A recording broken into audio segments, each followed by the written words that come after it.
বিসমিল্লাহির রহমানির রহিম। প্রিয় সখীপুরবাসী, আসসালামু আলাইকুম। এই বৃষ্টি উপেক্ষা করে আপনারা যারা এসেছেন আপনাদের প্রতি অনেক ধন্যবাদ এবং শুকরিয়া আদায় করছি। আমরা সাময়িকভাবে হয়তো আপনাদের কিছু অসুবিধা হচ্ছে, এটার জন্য আমরা দুঃখ প্রকাশ করছি। প্রিয় সখীপুরবাসী, জুলাই গণ অভ্যুত্থান হয়েছিল 2024 সালে। 2026 সালে আজকে 2 বছর আমরা বর্ষ পূর্তি উপলক্ষে এই সকল বিভিন্ন উপজেলায় আমরা যাচ্ছি জুলাই পদযাত্রা নিয়ে। আমাদের এবারে জুলাই পদযাত্রার 5টি বিষয়কে সামনে রেখে আমরা এসেছি আপনাদের কাছে। সেই 5টি বিষয় হচ্ছে গণভোটের গণরায় বাস্তবায়ন। আপনারা জানেন 2024 সালের গণ অভ্যুত্থানের পরে আমাদের সকলের দাবি ছিল সংস্কার, অর্থাৎ দেশের পরিবর্তন। বিগত স্বৈরাচারী শেখ হাসিনা সরকার বাংলাদেশ থেকে কোটি কোটি টাকা বিদেশে পাচার করেছে, লুটপাট করেছে, বিরোধী রাজনৈতিক নেতাকর্মীদের গুম খুন করেছে এবং শাপলা গণহত্যা করেছে, পিলখানা হত্যাকাণ্ড ঘটিয়েছে এবং জুলাই মাসে সাধারণ ছাত্রদেরকে হত্যা করেছিল। সেটার বিচার আমরা চেয়েছিলাম। আমরা এমন একটা দেশ এবং সরকার চেয়েছিলাম যাতে বাংলাদেশে কথা বলার অধিকার থাকে, মত প্রকাশের অধিকার থাকে। সে কারণে সংস্কারের দাবি এসেছিল এবং আপনারা দেখেছেন 32টি দল মিলে দীর্ঘ 6-7 মাস ধরে আলোচনা করে তারা জুলাই সনদ প্রণীত করেছিল এবং সেই জুলাই সনদের জন্যই পরবর্তীতে নির্বাচন হয়েছিল, গণভোট এবং সংসদ নির্বাচন একসাথে হয়েছিল। সেই সংসদ নির্বাচনের পাশে গণভোটে আমরা সবাই হ্যাঁ অথবা নাতে ভোট দিয়েছিলাম। বাংলাদেশের 70% মানুষ হ্যাঁ এর পক্ষে, সংস্কারের পক্ষে ভোট দিয়েছিলেন কিনা আপনারা? হ্যাঁ এর পক্ষে ভোট। আমরা সবাই কিন্তু হ্যাঁ এর পক্ষে, সংস্কারের পক্ষে ভোট দিয়েছিলাম। কিন্তু এই বিএনপি সরকার ক্ষমতায় আসার পরে পাল্টে গিয়ে সেই সংস্কার এবং জুলাই সনদকে অস্বীকৃতি জানিয়েছে, গণভোটকে অস্বীকৃতি জানিয়েছে এবং এখন পর্যন্ত তারা সংস্কার বাস্তবায়ন করে নাই। আমরা বলছি সংস্কার হচ্ছে জনগণের ম্যান্ডেট। আমরা সবাই ভোট দিয়েছি সংস্কারের পক্ষে। কেন আমরা সংস্কার চাই? আমরা সংস্কার চাই যাতে পুলিশ সংস্কার হয়, পুলিশ কোনো দলীয় পুলিশ না হয়, প্রশাসন কোনো দলীয় প্রশাসন না হয়। আপনারা আদালতে গেলে যাতে ন্যায় বিচার পান। যদি জুলাই সনদ বাস্তবায়ন না হয় তাহলে চাঁদাবাজি, দুর্নীতি কোনো কিছুই বন্ধ হবে না, মাদক কারবারি বন্ধ হবে না, কারণ পুলিশ দলীয় পুলিশে পরিণত হবে, এদের কাউকে গ্রেফতার করতে পারবে না। আমরা দ্বিতীয় বিষয় বলেছি যে কর্মসংস্থান বৃদ্ধি করতে হবে। জুলাই অভ্যুত্থানে তরুণরা, ছাত্ররা নেমে এসেছিল চাকরির দাবিতে, কর্মসংস্থানের দাবিতে। আপনাদের প্রত্যেকের ঘরেই কিন্তু তরুণরা রয়েছে, তরুণীরা রয়েছে, তাদের চাকরি দরকার, কর্মসংস্থান দরকার। এই বিএনপি সরকার ক্ষমতায় আসার আগে বলেছিল 1.5 বছরে 18 মাসে তারা 1 কোটি কর্মসংস্থান তৈরি করবে। কয় কোটি? 1 কোটি কর্মসংস্থান। 4 মাস গিয়েছে, কয়টা কর্মসংস্থান তৈরি হয়েছে? একটাও কর্মসংস্থান তৈরি হয় নাই। যেই বাজেট দিয়েছে সেই বাজেটে কোনো কর্মসংস্থানের রূপরেখা পর্যন্ত নাই। এরপরে আমরা বলেছি বিদ্যুৎ সংকট নিরসন করতে হবে। শেখ হাসিনা সরকার কোটি কোটি টাকা লুটপাট করেছে বিদ্যুতের নামে, দুর্নীতি করে। এবং আপনারা জানেন যে সারা দেশে এখন লোডশেডিং হচ্ছে, 7 ঘন্টা 8 ঘন্টা করে লোডশেডিং হচ্ছে, কারেন্ট থাকতেছে না। সখীপুরে কি কারেন্ট থাকে? লোডশেডিং হয় কি না? যদি লোডশেডিং হয় তাহলে এই বাজারগুলা কিভাবে চলবে?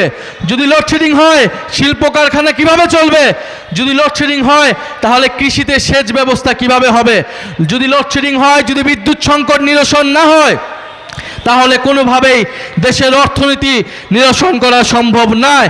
ফলে আমরা দাবি জানাচ্ছি দ্রুত সময়ের মধ্যেই বিদ্যুৎ সংকট নিরসন করতে হবে, অবৈধ চুক্তি বাতিল করতে হবে এবং দুর্নীতি, লুটপাট বন্ধ করতে হবে।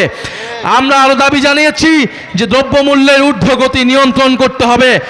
নিত্য প্রয়োজনীয় চাল, ডাল, তেল, গ্যাস, চিনি এই সব কিছুর দাম কমাতে হবে। সিলিন্ডার গ্যাসের দাম হয়েছে কয়েক গুণ, বিদ্যুতের দাম 17% বৃদ্ধি করেছে এই সরকার আসার পরে। আন্তর্জাতিক যুদ্ধে ইরান আমেরিকা যুদ্ধের দোহাই দিয়েছে, সেই যুদ্ধ কিন্তু এখন শেষের পথে এবং আন্তর্জাতিক বাজারে কিন্তু তেলের দাম কমিয়ে দিয়েছে। কিন্তু বাংলাদেশে এখনো জ্বালানি দাম কমে নাই। কমেছে? জ্বালানি তেলের দাম কমে নাই, বরং সিলিন্ডারের দাম বাড়ানো হয়েছে, বিদ্যুতের দাম 17% বাড়ানো হয়েছে। আমরা এছাড়া আরও বলেছি সীমান্তে আমাদের ভাই বোনদেরকে হত্যা করা হচ্ছে, ভারতীয় নাগরিকদেরকে পুশিন করা হচ্ছে বাংলাদেশে অবৈধ বাংলাদেশি বলে, এবং আমাদের স্বরাষ্ট্রমন্ত্রী, আমাদের যারা সরকারের দায়িত্বে রয়েছে, তারা এই সীমান্ত হত্যাকে অস্বীকার করছে। তারা পুশিন বন্ধে কোনো কার্যকর উদ্যোগ গ্রহণ করতে পারছে না। আমরা বলবো, রোহিঙ্গাদেরকে এরকম বাংলাদেশে প্রবেশ করিয়ে বাংলাদেশের উপর একটা বোঝা চাপিয়ে দেওয়া হয়েছে। এখন পশ্চিমবঙ্গ থেকে, আসাম থেকে বাংলাদেশে আবারও অবৈধ বাংলাদেশি বলে ভারতীয় নাগরিকদেরকে প্রবেশ দিয়ে বাংলাদেশিদের উপর আরেকটা বোঝা চাপানোর পায়তারা বন্ধ করতে হবে।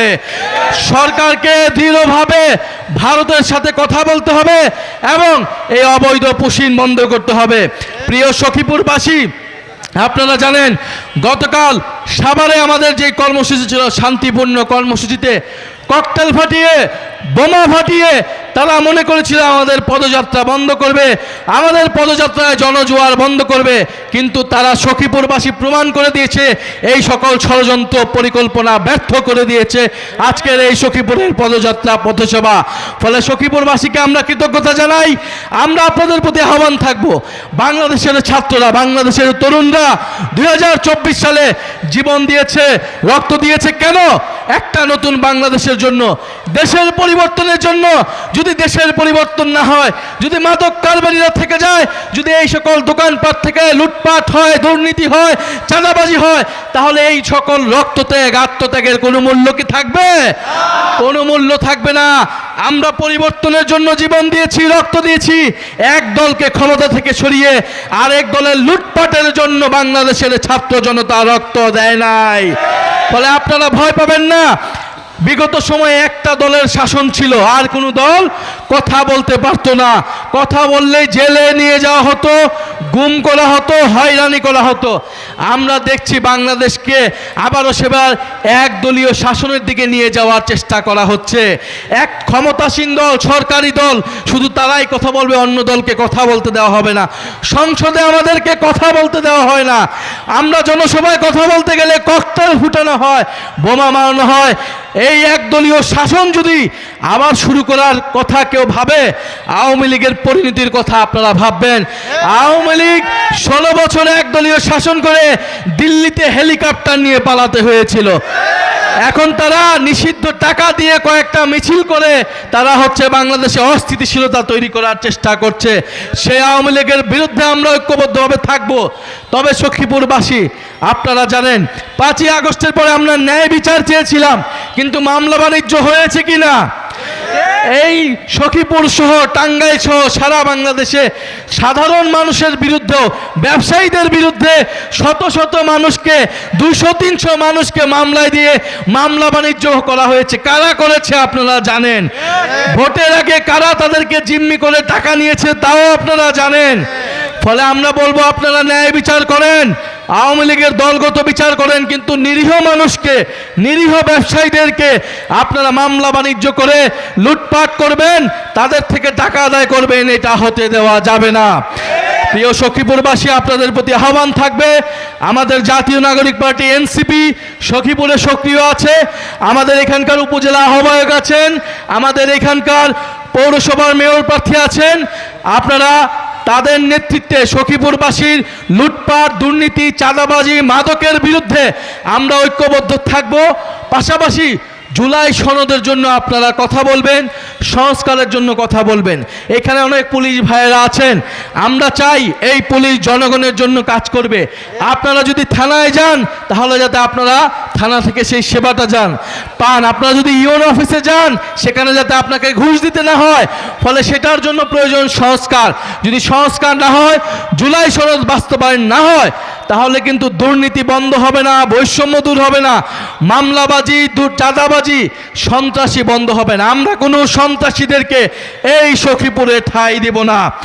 প্রিয় সখীপুরবাসী, এই সরকার জনগণের সাথে গাদ্দারি করছে। তারা সংস্কার বাস্তবায়ন করছে না, তারা বিরোধী মতকে মাঠে কথা বলতে দিতে চাচ্ছে না, তারা মাঠের জায়গা সংকুচিত করছে। আপনারা যারা এখানে আছেন, আপনারা ঐক্যবদ্ধভাবে থাকবেন। যত বাধা বিপত্তি, রোদ বৃষ্টি ঝড় আসুক না কেন, আমাদের ভাইয়েরা জীবন দিয়েছিল, রক্ত দিয়েছিল।